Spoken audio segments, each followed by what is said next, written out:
Bien, estamos en el tema 10, el tema de inversiones.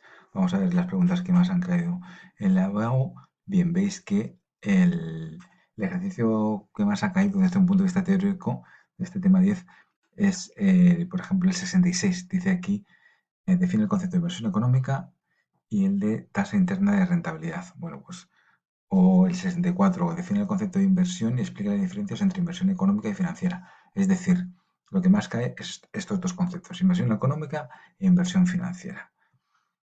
Han caído en 6 ocasiones.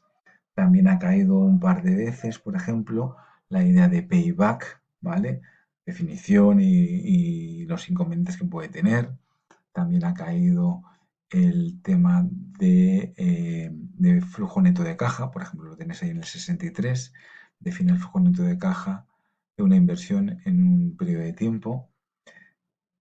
También ha caído, pero en menos ocasiones, por ejemplo, el concepto de amortización, también ha caído el de depreciación, también el de tipos de inversiones en función del tiempo, es decir, creo que esto está en la primera y la segunda página de este tema, inversiones permanentes, inversiones temporales y luego las permanentes veíamos en la página de derecha que había como una quíntuple clasificación. Bien, vamos a ver el último ejercicio así como más teórico que ha caído, que sería el 79. Veis aquí el 79 dice, explique la diferencia entre las inversiones de renovación o mantenimiento y de expansión o crecimiento. Esto lo tenemos en la 185, ¿vale? En esa página de la derecha podemos ver ahí esas diferencias. Clasifica los tipos de inversión en el orden en el que aparecen en el balance de situación. Bueno, pues lógicamente sería el lado izquierdo del balance, con lo cual la parte de arriba tendremos el activo no corriente y luego la parte de abajo el activo corriente. El C dice, defina los métodos de valoración de inversiones estáticos y dinámicos. ¿Os acordáis que el BAN y el TIR son métodos dinámicos? El payback y el flujo neto total serían estáticos. Y dice ahí que definamos esos métodos de selección de proyectos de inversión. Y luego nos dicen el de qué inconvenientes tienen los métodos estáticos de valoración de inversiones. Bueno, pues sobre todo la idea de que no consideran, no tienen en cuenta que el dinero tiene diferente valor como consecuencia del paso del tiempo. Bien, el ejercicio típico práctico de inversiones, pues es eso, es calcular un BAN, calcular un TIR, calcular un payback, ¿vale? Esos tres cálculos los tenéis que tener perfectamente dominados. Os recuerdo que cuando calculemos un TIR, yo creo que es buena idea que sustituyamos ese resultado en tantos por uno en la fórmula inicial para ver si nos da cero o muy, muy próximo a cero. Y de esa manera vamos a estar más seguros de que lo tengamos bien. Y muchas veces te van a preguntar,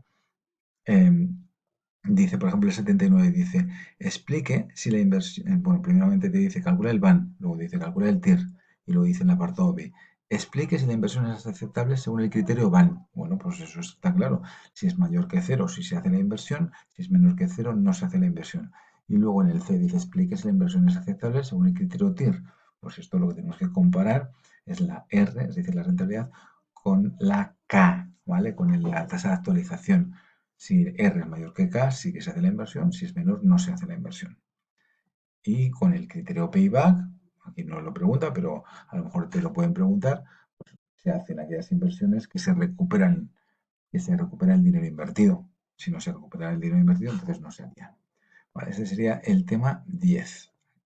Vamos con el tema 11, 11, 12, que es los dos temas de contabilidad. Lógicamente son ejercicios puramente prácticos, pero alguna vez te pregunta algo teórico de este tipo de preguntas de un punto. Por ejemplo, el 10 dice los vehículos son siempre elementos patrimoniales de activo fijo.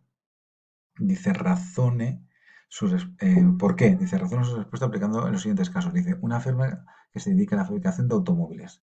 Claro, pues evidentemente que en este caso sería activo corriente, ¿vale? Porque fabrica vehículos, estarían en existencias.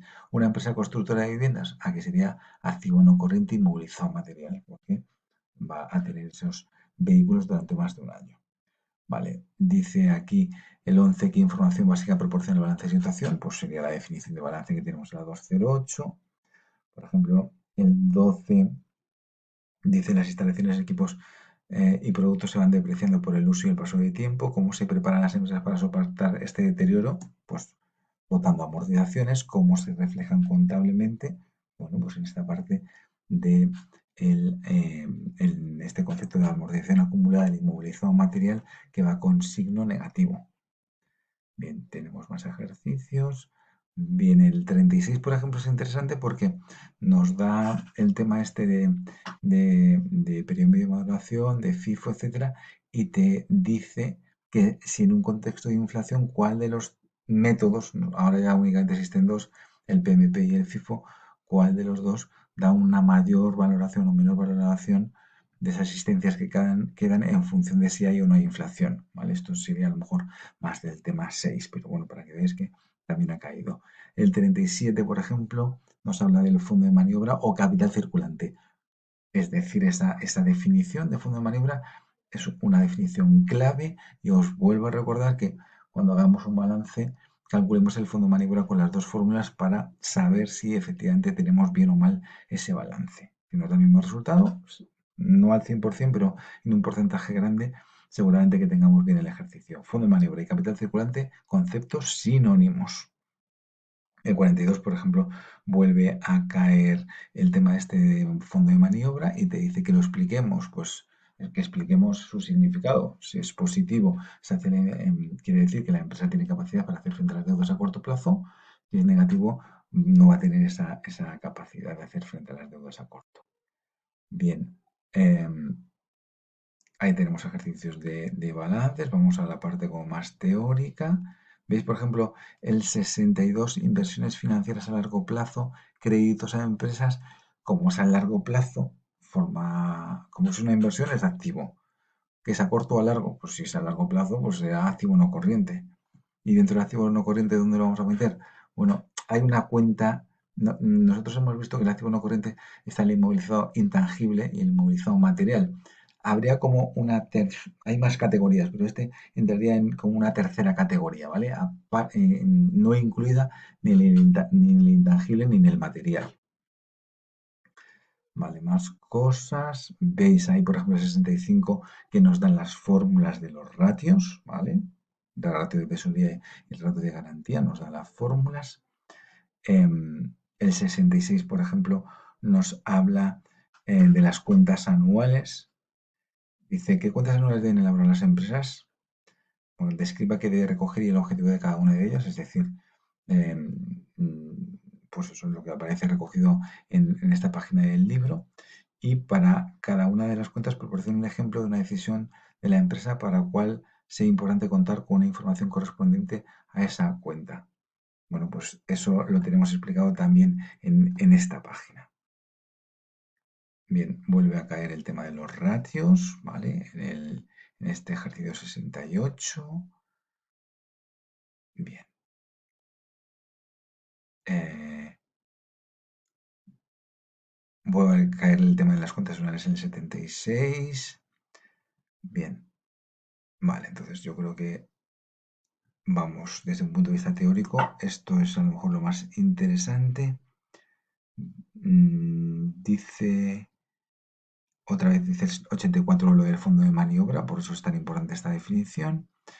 Y veis que siempre el ejercicio típico de balance es eso, nos da una serie de cuentas y nos va a decir, en el apartado A calcula el resultado del ejercicio. No, yo creo que lo ideal es primeramente hacer el apartado B, que es elaborar el balance de situación, y una vez que tenemos el balance de situación, poner esa incógnita resultado del ejercicio como interrogación, igualar el activo con el lado derecho del balance y de esa manera calcular esa incógnita. Y luego te suele hacer algún tipo de pregunta relacionada con el fondo de maniobra. Por ejemplo, dice ahí, calcula el fondo de rotación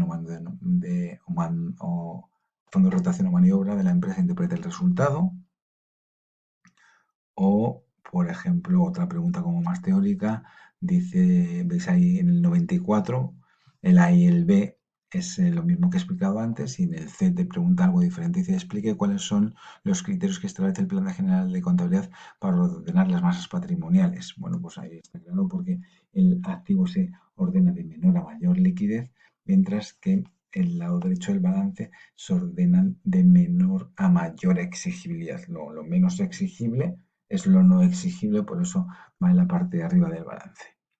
Bien, y por último tenemos ahí en este tema 12 que nos habla del periodo medio de maduración, pues aquí es importante que sepamos esas dos definiciones. La de periodo medio, por ejemplo, el 2 define el periodo medio de maduración de una empresa comercial.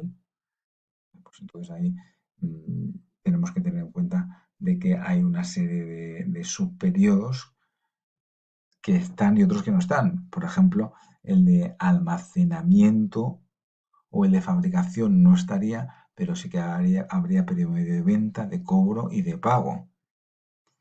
Igual, por ejemplo, en el 5 dice una panadería o una fábrica de ordenadores. ¿Cuál tendrá normalmente un periodo medio de maduración más largo? Lógicamente, una fábrica de ordenadores, porque una panadería se cobra y se fabrica, se vende y se cobra en el día.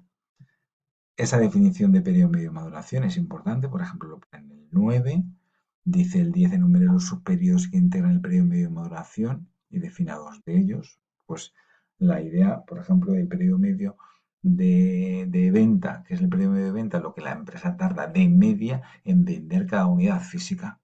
Ese es el periodo medio de venta. Siempre la palabra clave de cada uno de esos subperiodos es en la palabra media. Es lo que de media tarda la empresa en lo que de media tiene la empresa en las materias primas almacenadas. Ese sería el periodo medio de almacenamiento.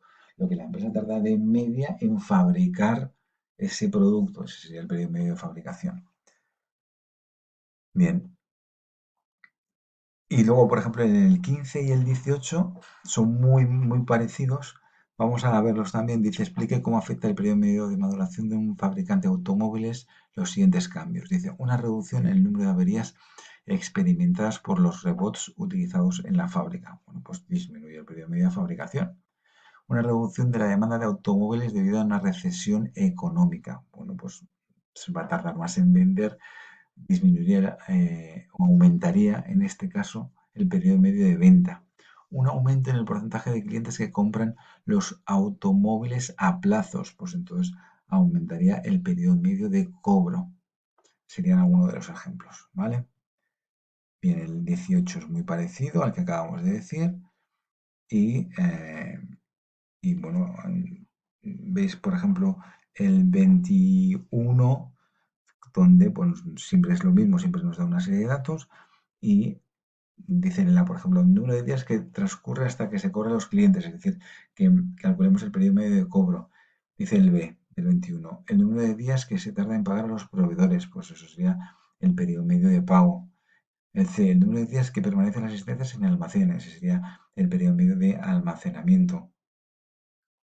Y lo dice el periodo medio de fabricación y razone su significado. Bueno, pues esa definición que he dicho antes, que es interesante el saberla.